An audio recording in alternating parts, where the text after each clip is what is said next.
বন্ধুরা, আশা করি তোমরা সবাই ভালো আছো। তোমার চ্যানেলে তোমাদের সবাইকে স্বাগতম। তো এই মুহূর্তে তোমাদের জন্য একটা গুরুত্বপূর্ণ তথ্য শেয়ার করছি, বিশেষ করে সায়েন্সের ছেলেমেয়ে যারা রয়েছে, যারা এবছর মাধ্যমিক পরীক্ষা দিলে এবং একাদশ শ্রেণীতে উঠবে, সিলেবাস সংক্রান্ত গুরুত্বপূর্ণ বিষয়ের জন্য।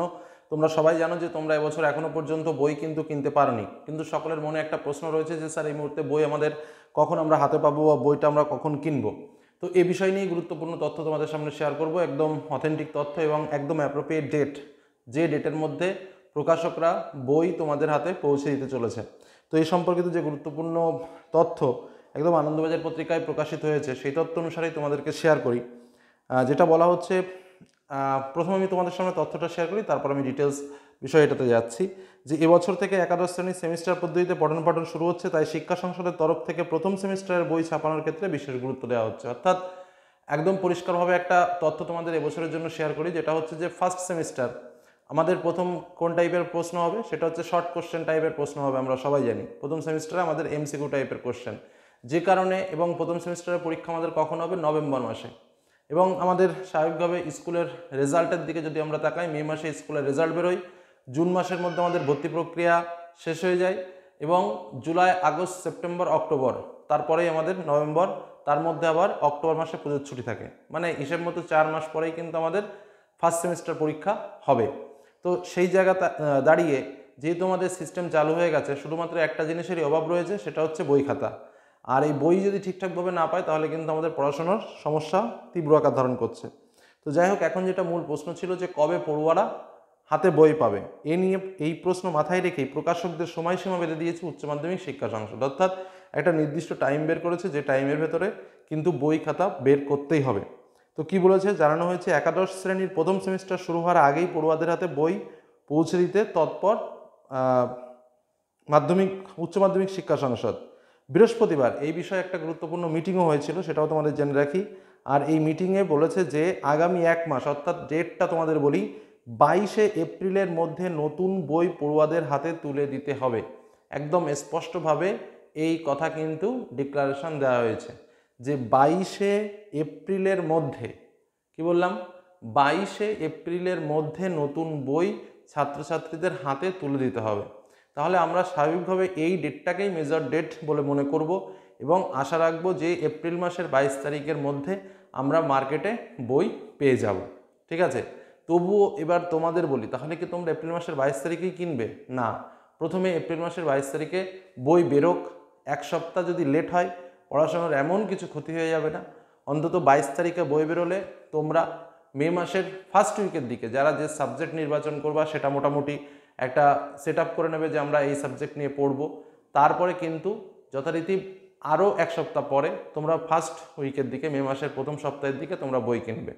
কারণ তার ভেতরে যে বইগুলো বেরোবে, তোমাদের যে শিক্ষকরা আছেন বা আমরা যারা বিভিন্ন শিক্ষকদের নিয়ে চলি, তারা একটা সেট আপ তোমাদের সামনে দেব, বেস্ট বুক রিভিউও তোমাদের সামনে তুলে ধরবো।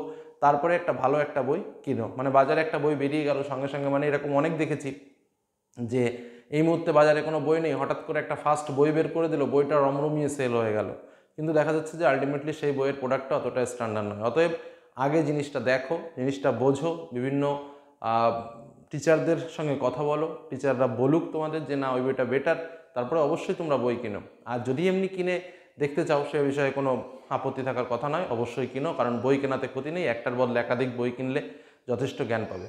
তাহলে মূল যে তথ্যটা তোমাদের কাছে বলতে চাইছি, যে আমরা বই কবে পাবো, যেটা আমাদের এই মুহূর্তে লাখ টাকার প্রশ্ন, সেটা হচ্ছে 22শে এপ্রিল ডেট, একদম ডিক্লারেশন ডেট।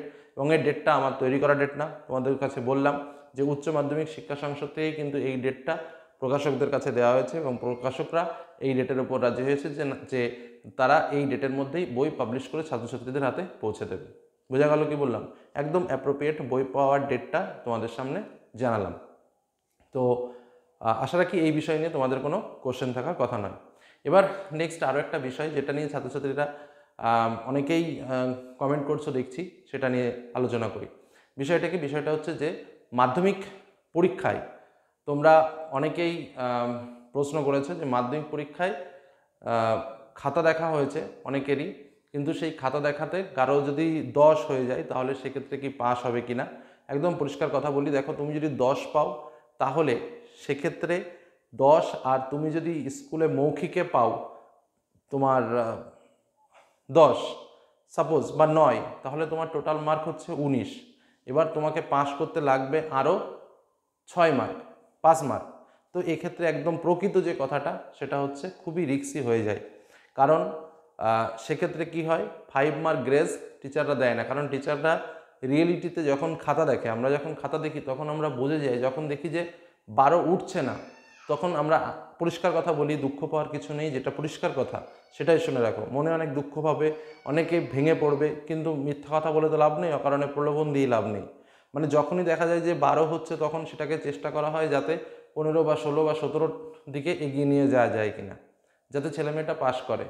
কিন্তু যখন সেটা 10-এ নেমে যায়, তখন আমরা যতই চেষ্টা করি না কেন সেটাকে আর এগোনো যায় না। কারণ যে ছাত্রছাত্রী 10 পাচ্ছে, সে ছাত্রছাত্রী মৌখিকে স্বাভাবিকভাবে 10 পাবে না, সেটা আমরা ধরেই নিই। তারা ধরো 8 পেয়েছে বা 9 পেয়েছে, অর্থাৎ অকারণে 10 থেকে 15 করে বা 15 করার জায়গা থাকে না বলেই তারা 10 পায়। কি বললাম, বোঝা গেল? তো এই ধরনের ক্ষেত্রগুলোতে কিন্তু অবশ্যই একটু সমস্যা হতে পারে। তবুও যেটা বলবো যে একদম ভেঙে পড়ার কিছু নেই, ঈশ্বরের উপর ভরসা রাখবো। আর যদি কিছু খাতায় থেকে থাকে তাহলে ফেল করার সম্ভাবনা থাকবে না। যদি একটু লিখে থাকো বা অন্তত প্রশ্নের যে দাগ নম্বরগুলো বা একটু এক কোশ্চেন দুবার এরকমও অনেক সময় দেখেছি যে না লিখেছে ভুলভাল, যাই হোক একটু দিয়ে দাও নম্বর, 1 মার্ক দিয়ে যদি পাস হয়ে যায়।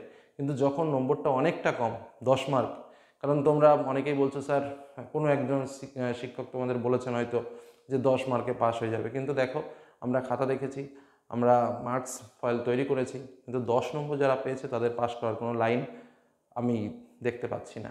আমি কেন, যারাই খাতা দেখছেন কেউ সেই জায়গাতে যেতে পারছেন না। হ্যাঁ, তবে যদি সেরকম হয় তাদের অবশ্যই তোমাদের কপাল, কিন্তু সেরকম কোনো সম্ভাবনা নেই। কিন্তু 12 নম্বর যদি কারো হয় তাহলে সেক্ষেত্রে প্রবল সম্ভাবনা রয়েছে গ্রেজ মার্ক দিয়ে সাধারণভাবে 12 আর 9 21 আর 4 মার্ক গ্রেজ মার্ক দিয়ে 25 পাওয়ার একটা প্রবল সম্ভাবনা রয়েছে, এবং আশা করি সবই পাস হয়ে যাবে।